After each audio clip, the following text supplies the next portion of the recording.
tarehe 6 na tarehe 7 mwezi wa 11. Huu mwezi wa 10 kuna jaji mmoja ambaye kwamba amewekwa kwenye tume ya kwenda Tana River kwenda kuchunguza matatizo ya Tana River.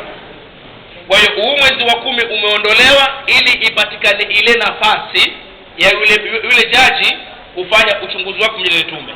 Kwa hiyo tunakwenda nyumbani mpaka tarehe 6 tunasema za 11. Jambo la pili, nje kuna mabango ya tume ya uchaguzi, yasiwatie tumbo joto.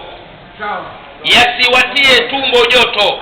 Sisi tunakwenda kwa sheria na Mwenyezi Mungu ataiona sheria tunayofuata. Mungu insha Allah atatupa haki yetu. Tuendelee nyumbani kwa salama, tutulize, tufanyeni utulivu na amani majumbani. Acheni maneno ya kurusharusha vijana. Sisi hatuna vita na mtu yoyote.